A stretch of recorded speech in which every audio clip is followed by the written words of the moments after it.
protect yourself too, because if you are listening to the negative speech, you're also getting influence, and also, it's going to cause you harm. We don't have to be everybody's friend, Mhm. right? And I learned that early on, like when I was coaching thousands of people, like I couldn't possibly be everything to everybody.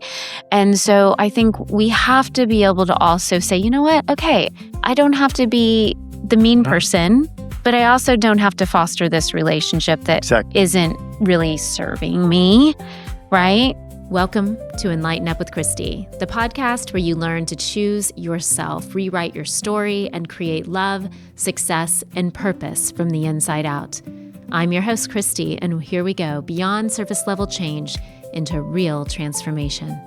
Well, everyone, hello, everyone. Welcome back. Christy here with Enlighten Up with Christy, and I'm so excited to have my favorite guest on the show, and the man who is the man of my dreams, the love of my life, Gonzalo. Thanks for being back with us. Thanks, babe. Thanks for having me. That's a beautiful presentation. Introduction. Wow. Introduction, so. Yeah, I get brownie points. Yes. I get more cacao. Do I get more cacao for that? Of course. You're going to have some more cacao. Well, so for those of you that are not familiar, Gonzalo is the founder of Alma Rituals, and he has the most amazing ceremonial cacao that you will ever Cheers, try. yeah. Cheers. I love it. And what we love to do is to have this beautiful ritual in the morning and connect and do our spiritual work and engage in deep, meaningful conversations, right? Yeah. You know what's funny, babe? I was just telling someone the other day, I was teaching someone how to manifest the love of their life. Believe it or not, it's not as complicated as people think, but a lot of people are really using the wrong tools. It's almost like they have their mechanics messed up. And so we have to get that right. So if that's you, you've got to reach out to us because we can help you with that. But I was talking to this guy and I shared with him, I said, I used to really visualize what it would be like to wake up next to my partner. And before you ever were sitting here, I dreamed about rolling over and staring into your eyes. And we would laugh and lay in bed together, and we would get up and we would meditate and we would do work together and we would go on hikes together. And like I visualized it all. And now it's here, it's manifested. And we've been on this journey for 6 years together. And we had so many like forks in the road, so much hard. But we learned in the process, the tools. We learned what works, what doesn't work. And so today we're going to talk about negative speech because we really had to be mindful of that. And there's spiritual reasons why, right? So you want to start off by sharing what negative speech is. Oh, yeah. And how it impacts our relationships. Well, probably people can really understand what negative speech is. Right? Well, it can be many things, many right? things, right? But, negative speech we are using from most of the, a friend of us, his name is David. He's one of is our mentor in Kabbalah. And he talks a lot about this concept, about negative speech. And I just attended a seminar. We attended a seminar of him like 2 days ago in Beverly Hills. 2-day seminar, by the way. That's so really, really, really good. Almost like 200 people show up, or even more. And it was about manifesting love and abundance. And he talked about evil's negative speech and how negative speech can like literally destroy things. It's a very powerful concept that we need to understand because most of the time we are not aware of the words that are coming through our mouth, and those words have a vibration, and if we don't take care of that, the vibration that we are propagating, it can be a positive, it can be negative. Right. So we never know the ripple effect of that, right? So negative speech is when we are not talking from a place of wholeness and it's coming from a lack. And how is that? For example, I have an experience with vendor or someone that I have a commercial relationship and things didn't work well for us, right? And when someone else, right, ask me for that person, if is a good person to do business with, what I can say is, you know what? The majority of people say, you know what, that I had a horrible experience. I will never go there.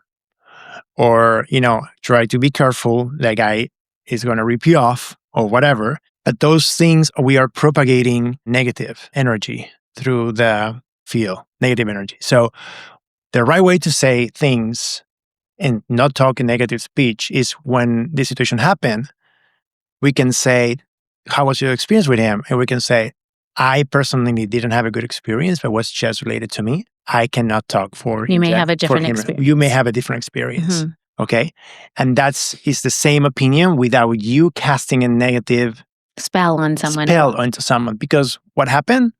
That negative spell goes back to you in ways that you can never imagine, and you're going to attract chaos in your life. So you have to be very careful who you talk to, how you talk to, and even if you are making jokes about someone, that's negative speech. So, babe, you want to give us some examples about what negative speech is? Yeah. So when my kids were younger, what I did, I learned about, so there was a documentary called What the Bleep Do We Know?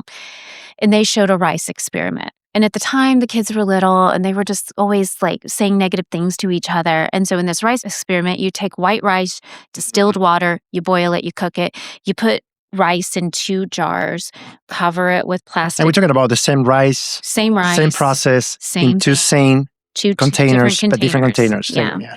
And so what I would do is I would have the boys go to one container of rice and speak negative speech to it. I hate you, you're this, you're that, whatever. The other one, love, I love you, you're beautiful. Within literally a few days, the one that they were speaking hate into started molding. The one they spoke love into, it took weeks before it started turning yellow. So it was so beautiful because the boys got to learn right away that their words matter. And you can actually pull it up on YouTube as well. IKEA does this same experiment with plants, and they take these plants to a school and have the kids speak bully words to the plants, and then they speak love words to the plants. And you can see the one they speak bully words to, it dies. So this is real. It is. It's real. And I remember I read a book called The Intention Experiment by Lynn McTaggart years ago. She studies a lot of quantum physics. And she said that there was he was like a lie detector scientist. And he was sitting in his office one day and he had a fig tree in his office and he had a lie detector there. And he decided to hook the lie detector up to the fig tree. And he's just sitting there. And all of a sudden he just starts thinking, I wonder what it would be like if I lit the fig tree on fire. And all of a sudden, the lie detector test started going crazy. And then he started messing with it more, and having all these other thoughts. And the lie detector test was having this, Really? Yes, this reading. I want to buy a lie detector tomorrow. I want to try this experiment. Yeah. And so then a few days later, he still had the lie detector hooked up to the fig tree. And it started going crazy. He wasn't thinking any thoughts. He's like, what is going on? So he went around, was asking people, were you just thinking bad thoughts? Yeah. And he went up into somebody was in the kitchen. They had just poured hot water down the drain. So what they concluded was that the bacteria in the drain was communicating to the fig plant. Interesting. Sending warning signals. And it picked it up. So that blew me away at that point. And I realized all of my thoughts, all of my words matter, right? So good old Louise Hay used to teach affirmations. And so I would listen to those every morning. She's no longer around, but I think affirmations are really underrated and underutilized. And something that we all should really consider heavily doing every morning because the opponent wants to get in first thing in the morning. And words propagate. We don't know when we say something where that effect ends. If you ever saw what the butterfly effect is. The butterfly effect, yeah. We have to be very conscious about when we say each word that it can create an effect that is beyond our imagination. And sometimes when we talk bad about someone, and I'm talking about of course, words of hate or stuff like that, but we just even little levels of you're not talking with wholeness or integrity about someone else, not only you're causing a harm to that person that it will take many years to heal, but also you're digging yourself a deep hole. Yeah. And believe me, we don't want to be that. We don't want to attract chaos in our life that way. So one of the things that we try to call into each other's, right, babe, is like calling ourselves out when we hear us speaking negative speech. Yeah. And I also think that probably what stunted our relationship growth at the beginning was one thing that I did that you always called me out on. And it was that I went and talked to all my friends about our struggle. Okay, so I would share with them, this is what's going on, and he did this, and he did that. And I was bringing other people into our relationship dynamic, and you would say to me, that's not okay. Like, you shouldn't do that. And honestly, like, that's why we wound up getting help through having a third party, like having someone who's actually responsible, like a coach or a therapist that can be there with you, who can help you both to navigate it way better. Don't call in your mother or your father or your friends who don't have, a very neutral opinion or conscious opinion about giving you advice, right? Like, you got to be really careful who you get advice from, because they're always going to give it to you from the lens of their experience. And you don't know, right? They can give you some really solid advice, or they could really mess up the relationship. And especially if you're speaking negatively, like someone I loved about a month ago was having relationship issues, and everything I kept hearing them say was all the things that their partner was doing wrong. And I said, what is your partner doing that's right? Like, all I've heard you do is say all the negatives.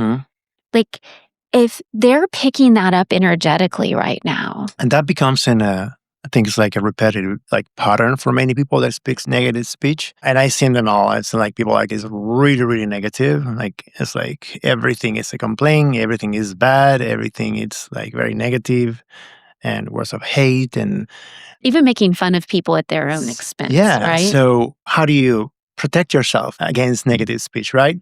First of all, we have to recognize ourselves. We are saying words that are negative, that are they can harm other people. But also at the same time, sometimes we can be not the source of generating this negative speech, but we can also be next to someone that is talking negative speech. So the right way to say things and protect yourself is to call these people out and say, listen, I love you. You're my friend, or family, whatever, whoever who is. Don't talk about this person because he's not here. And that's really not good for you and not good for him. And just protect yourself too, because if you are listening to the negative speech, you're also getting influence, and also, it's going to cause you harm. If you're surrounded with people that speaks negative speech, you're going to end it up. Well, I think too, like, so some of our listeners are going to say, well, if I can't talk to him, like, where's a safe place, right? Yeah. Right. So we have safe places where we can share. There's a difference between negative speech and gossip and sharing concern about someone in your life, right? So I think you just have to ask yourself, like, what is my intention behind this? Is it to gossip and to create drama and whatever? Or is it like, I'm really working through something right now that I'm struggling with my partner or my coach? That's not bad. When you're bringing it up for the intention to cure it, to heal it, to create a new understanding around it, right? But when people start speaking negatively about other people, it really shows you their insecurities, right? Like, even making fun of people at the expense of other people. Yeah, that's very bad. That's really like something that we do in our culture too, but we do it as almost like in a loving way, because we want them to. It's like a way that make us laugh and make us like feel connected with that person. Which is very different, weird, right? And it's very different, right? But at the very, very end, we are making fun of that soul that is not there, and so. Yeah, that's something that we have to be really aware. And be careful of being aware of every word we said. Yeah, because Ram Dass would always say, sorry to interrupt you, baby. Ram Dass always talked about, like, you don't walk outside and put down the trees, like how different the trees look. You don't say, well, that tree's fat and that tree's skinny and that tree's this. Like, You don't do that. You just appreciate how different the trees are, right? But we start to insult and put down whatever's different from us because it really, I know for me even, I find myself sometimes if something starts to get outside of my belief or box of what I think is right for me, I can start to like analyze it or judge it, and you'll call me out on those things. Like there's a difference between discerning what's good for you and judging what's good for you. Judging is more negative, right? Discerning is like, okay, I see it, not for me, right? But you're not feeding negativity into something, right? You're appreciating that tree. I like cherry blossoms. I'm not big on oak trees. Okay, fine. But you're not saying that tree's not giving me the fruits that I... It's just not a tree Is that it bad because it's not giving the fruits that I want? It's just not what I like. I like cherry blossoms. I don't really... Oak trees are not my thing. Why this tree doesn't give me strawberries? Yeah, exactly. It's just like, okay, not my tree. I get shade somewhere else, whatever, right? Yeah. And that, I think, is you just learn to appreciate all the trees. Exactly. And you have always been incredibly gifted in that. Like one thing that you've taught me deeply, like from a young age, I had to judge my environments because it meant my safety. So I became an incredible judge and jury, like not even by my consciously, but I had to judge if my mom and my sisters and I were safe from day to day to day. I had to judge if I was going to have food on the table. I had to judge everything, right? So that became a skill that I developed. And yes, it helped me to make really amazing, fabulous decisions for my life, but it also hindered some of my growth. So if you are a judge and jury, like I was, I really have to encourage you to really just, stop being so hard on yourself, number one, because usually if we judge and jury, it's because we're already judging ourselves pretty heavily. And just know that discerning is good. Yeah. Judging is not good. And so discerning, and also there's so many layers of negative speech that we've learned in Kabbalah. Yeah. And it can really be the slightest thing, right? It's not just words, thoughts, actions.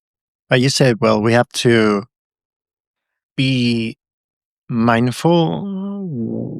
And it's okay, sometimes we're going to judge little things, but it's about discernment of saying, okay, this is what I want from my life or not, or rather than coming from a place of judging something because I have a fear that this will do something negative or harm my life. Because at the end, everything that we are looking at is like if we get trapped in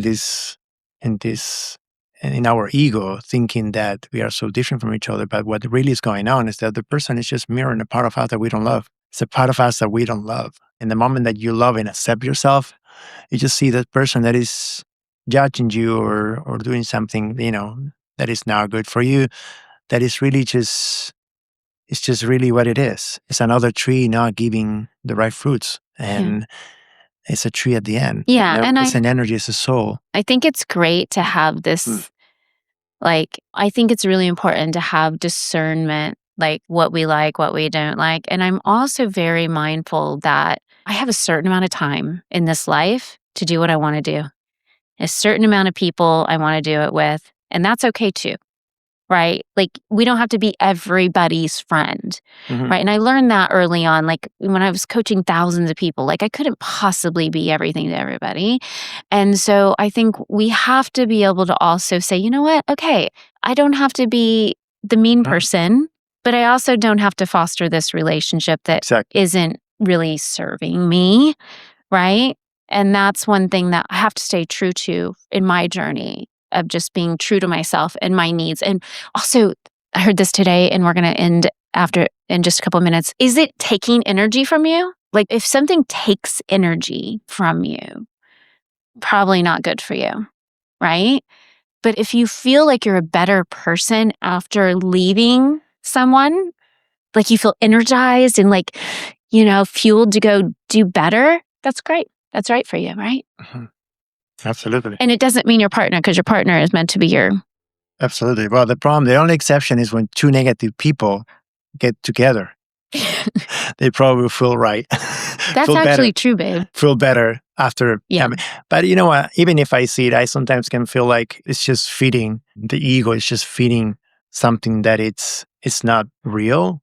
And even I saw with two negative people, like even it seems like they're having a great conversation. At the end of the conversation, someone gets exhausted. Right. And someone gets triggered. Someone gets triggered or someone gets exhausted. And I watch these very close because my family dynamics. They're beautiful souls, but you have some members of the family that they're very Passionate. love to talk about a lot of negative speech. And I'm not gonna say who is, but I observe these dynamics, family dynamics, and I see even when they start a good conversation, they ended up talking about negative about something or someone, how at the end it gets very exhausting for both of them. Yeah. Or at least for one of them, if it's not a fight in the middle, I made discussion. So, but that's also the way people connect and the way they feel love is through chaos or through controversy, right? So that's how are we connecting? Are we connecting and getting attention through negativity? Or are we connecting through positivity?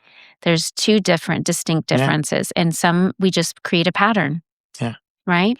I remember I think it was my oldest, he would always try to get sometimes negative attention. When he wasn't, if I didn't fill his space with attention that he wanted every day, he would act out to get my attention.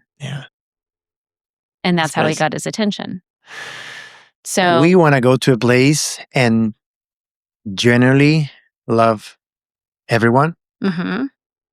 So we got to love feel ourselves. them, connect with them without overgiving, without saying it, maintaining our center, and just always wanting them to win in every situation they are. Yeah. You want to lead them. I mean, you want to lift them up after you talk to them. They want to lift them, like elevate it. That's a powerful. It's powerful medicine. Way to manifest and medicine for your heart. Well, and what if we do that for ourselves first? And that will bleed into the areas of our life. Because I know that I don't do that enough for myself.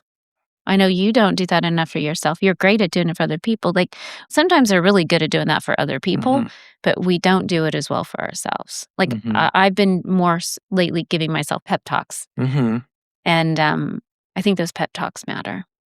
Yeah. Well, sometimes it doesn't work that we pat ourselves, right? In the back, it doesn't.